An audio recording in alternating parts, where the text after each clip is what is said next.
आशा करता हूं आप सब बहुत अच्छे होंगे। मेरा नाम है सिद्धांत अग्निहोत्री। स्टडी ग्लोस पे आपका बहुत बहुत स्वागत है। तो दोस्तों, आज हम बात करेंगे बहुत ही बड़े खुलासे की। उपेंद्र द्विवेदी जो कि हमारे कमांडिंग ऑफिसर है, उन्होंने कुछ बताया है पाकिस्तान आर्मी के लिए, तो बात करेंगे। लेकिन उससे पहले दोस्तों, हमारा जो लिमिटलेस का कोर्स है 300 रुपये का, 1 दिसंबर को क्लासेस शुरू हो रही है। भाई देखो, बहुत मतलब कुछ बच्चे, बहुत लोग तो नहीं कहते कि सर कोर्स। अबे यार, एक तो ये सारी चीज़ें मैं आपको लगभग फ्री में ही दे रहा हूँ और ये तुम्हारे ही काम आएगी। ठीक है, तुम्हारी ही हेल्प होगी इसमें। बहुत लोगों की हेल्प हुई भी है। तो मुझे पता है कुछ लोग तो थोड़े दलाल टाइप के हैं, कौन उनको कह रहा है ऐसे कमेंट करो, तो मुझे पता ही है ना। आईडी देख के मैं समझ जाता हूँ।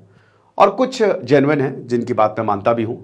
लेकिन भाई ये तो चलेगा ऐसे, ठीक है। कोर्स का प्रमोशन, क्योंकि हमारे पास कोई अरबों रुपए की फंडिंग नहीं है, जो है यही है। और हमारा विजन यही है कि जो चीज़ें अभी तक उन बच्चों को नहीं मिली थी जो गरीब हैं, जिनके पास पैसा नहीं है, वो अब उन सब तक हम पहुंचा सकें, हर किसी को।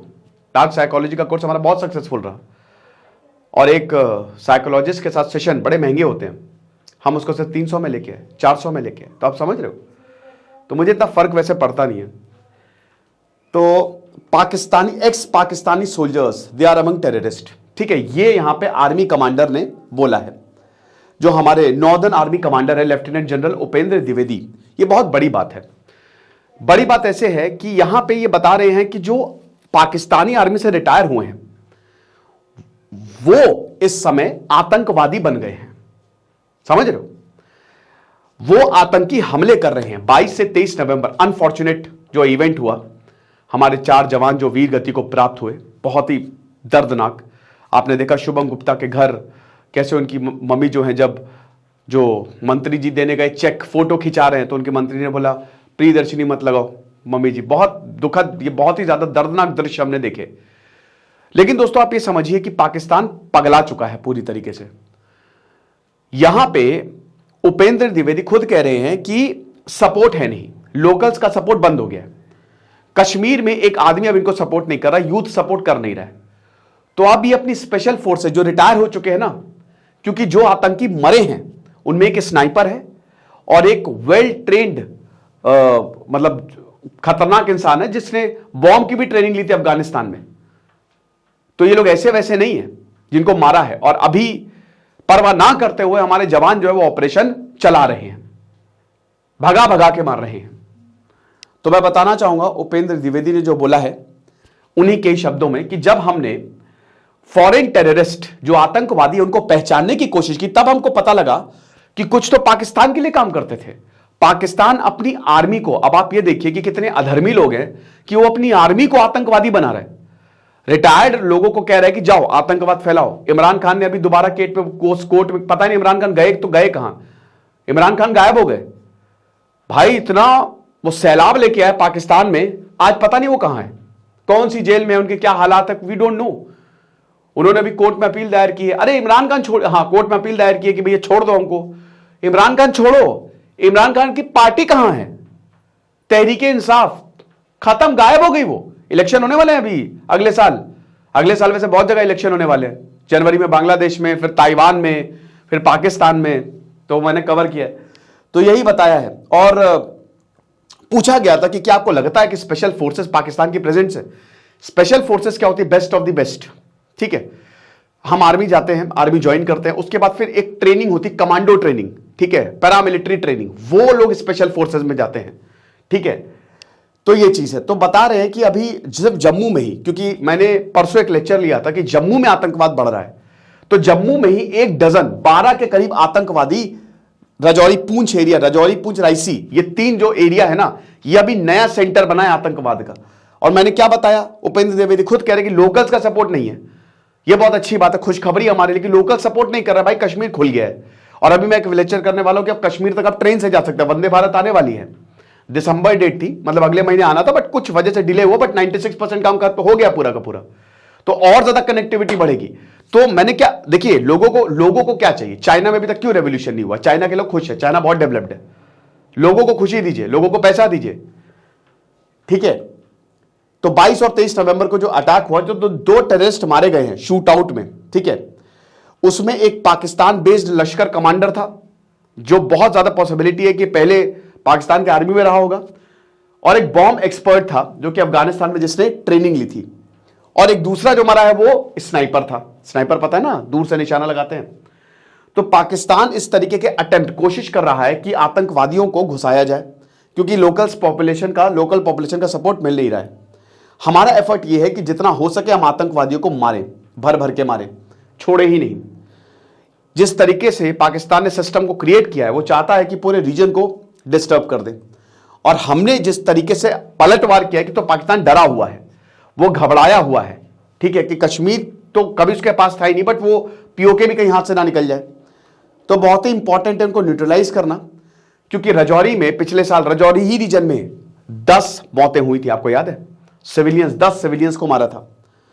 और जो मास्टरमाइंड थे अटैक्स के, जिसमें 5 अभी हमारे आर्मी पर्सनल जो हैं वो वीर गति को प्राप्त हुए, वो हाईली ट्रेन्ड टेररिस्ट थे। और माइट बी पॉसिबल क्या, जब हमने देखा तो पता चला कि वो स्पेशल फोर्सेस से हैं। ये चीज है। अब आगे आने वाले समय में बोलते हैं कि कोई भी आतंकवादी बचेगा नहीं। 1947 में, 1947 में जब भारत आजाद हुआ, पाकिस्तान को अलग करना पड़ा। बड़ा टफ डिसीजन था, लेकिन डायरेक्ट एक्शन डे के बाद कोई चारा बचा नहीं था कि अब पाकिस्तान को अलग करना ही पड़ेगा। तो कश्मीर का मुद्दा जो है वो अनसॉल्व्ड था। हरि सिंह जो है, राजा हरि सिंह, वो पीछे पड़े हुए थे कि कश्मीर जो है वो अलग देशी मतलब अलग ही रहेगा, अलग देशी कह लीजिए, अलग टेरिटरी कह लीजिए।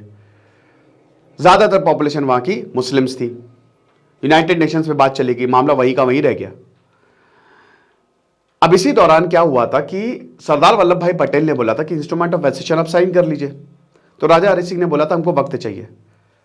तो 22 अक्टूबर की बात है, पाकिस्तान से सब्र हुआ नहीं। 1947 की ही 3 महीने बाद पाकिस्तान ने कश्मीर पे पूरा ऑफेंसिव लॉन्च कर दिया। और उनकी जो सेना थी, अब देखिए कबाइली के कौन थे, पाकिस्तान की आर्मी, उनके लोग, जो आर्मी थी उनकी, वो आतंकवादी की वेशभूषा में, समझ रहे हो। तो ये पहली बार नहीं है जब पाकिस्तानी जो आर्मी है वो आतंकवादी के तरीके से काम कर रही है। वो बहुत पहला उनका इतिहास है। तो उसके बाद उन्होंने बहुत लूट खसोट मचाई, पूरा बारामूला तबाह कर दिया, बहुत मुश्किल हुई, मतलब बड़ा मुश्किल। फिर भारतीय जब आर्मी गई, इंडियन आर्मी, तो एक साइड से जीतती गई और पीओके के लाहौर भी कब्जे में आ जाता। बट वही है कि फिर मामला यूनाइटेड नेशन चला गया। तो ये पहली बार नहीं है, ये ऐसे ही करते हैं। 1971 में आपको पता है कि जब पाकिस्तानी आर्मी ने बांग्लादेश को इन्वेड किया तो क्या ब्रूटैलिटी की, मतलब ब्रूटैलिटी की सारे हदें पार हैं, सारी हदें पार। जितने रेप हुए आज तक इतिहास में कभी नहीं हुए, जितने मर्डर हुए, एक लेसन, एक सीख देना चाह रहे हैं कि अगर तुम अपना सर उठाओगे तो तुम्हारा सर काट देंगे, तुम्हारे बहू बेटियों की इज्जत तुम्हारे सामने लूटेंगे और तुम कुछ नहीं कर पाओगे। रेप को as a war of weapon use किया जाता है, समझ रहे हो। तो यह चीज है। कारगिल युद्ध 1999, अगेन पाकिस्तान की आर्मी जो है ऊपर बैठ गई। इधर अटल बिहारी वाजपेयी जो है वो एक पूरी बस लेके गए अमन चैन के लिए, शत्रुघ्न सिन्हा और बहुत सारे लोग थे, देवानंद, सब बड़े बड़े लोग उसमें थे, लाहौर तक लेके गए। और अगले 2 महीने बाद कारगिल हो जाता है। मई में यह देखते हैं कि, क्योंकि देखिए एक समझौता रहता है। समझौता क्या रहता है कि जनवरी फरवरी बड़ी बर्फ पड़ती है तो जो सेना है वो पीछे हट जाती है, लेकिन यहां पे ऐसा नहीं हुआ। मई में एक चरवाहे ने यह देखा, 5 मई की बात है, 5 मई से पहले की बात है, 1-2 मई की बात है 1999, कि जो पाकिस्तान के साइड के कुछ लोग हैं वो वहां पे गश्त लगा रहे हैं। तो कैप्टन सौरभ कालिया को भेजा, उनकी पूरी टीम को भेजा, शायद होंगे कोई। अब जब सौरभ कालिया ने देखा तो कौन थे वो? वो पाकिस्तान की आर्मी थी। अब सुनिए क्या हुआ। अंदाजा नहीं था सौरभ कालिया को। सौरभ कालिया को पकड़ लिया, ठीक है। सौरभ कालिया की टीम ने, टुकड़ी ने, ज्यादा लोग लेके नहीं गए थे, 5-6 लोग थे, 5-6 जवान थे हमारे, तो सबको पकड़ लिया, सौरभ कालिया को पकड़ लिया। और सौरभ कालिया के साथ उनको उनकी आंखें निकाली, उनको तरह तरीके की प्रताड़ना दी, उनके नाखून उखाड़े, उनके पूरे शव को शित विक्षिप्त कर दिया, और वो जिंदा थे तब उनको गोली मारी। और ये शव जब देखा उनके पेरेंट्स ने और भारत ने, तो भारत का खून खौल उठा। उसके बाद भारत ने बहुत मारा, इतना मारा कि पाकिस्तानी जो है ना, जो आतंकवाद का ब्रांड एम्बेसडर, जो इनकी सेना है, पाकिस्तान की जो सेना है वो आतंकवादी के तरीके से, क्योंकि देखिए सेना, पाकिस्तान ने क्या बोला नवाज शरीफ से, जब अटल बिहारी वाजपेयी ने बोला, उन्होंने बोला हमने कुछ नहीं किया भाई, हमको नहीं पता कौन है ये, आतंकवादी हैं, लेकिन थी सेना। तो सेना इन दी आतंकवादी फॉर्म, सेना के लोगों को ही बस यूनिफॉर्म हटा के आतंकवादी का चोला पहना दिया, क्योंकि फिर आप इंटरनेशनल लेवल पे आप गए काम से। आज भी पाकिस्तान ऑक्युपाइड कश्मीर को पीओके नहीं बोलता, वो आजाद कश्मीर बोलता है, क्योंकि उसको पता है जिस दिन पीओके हमने बोलना शुरू किया, अगले दिन भारत घुस जाएगा पीओके में।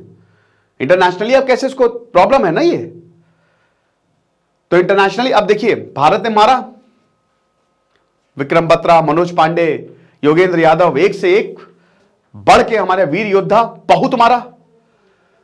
पाकिस्तान आर्मी भागी। अब ये समझिए कि पाकिस्तान ने शवों को लेने तक से इनकार कर दिया था। जो कारगिल में उनके लोग मरे थे ना, बोला हम नहीं लेंगे। भारत ने अंतिम संस्कार किया था उनका। तो ऐसी तो आर्मी है उनकी। इमरान खान लेटेस्ट एग्जांपल है। वहां लोगों की कोई बिसात नहीं है, वहां के जनरल्स बिकते हैं, ऑन रिकॉर्ड पैसे की बात करते हैं वो। जनरल बाजवा तो बिकाऊ हैं सब। तो जो उपेंद्र द्विवेदी बोल रहे हो बिल्कुल सही है, ये आतंकवादी है। खुश रहिए, पढ़ते रहिए। दिस इज सिद्धांत अग्निहोत्री साइनिंग ऑफ।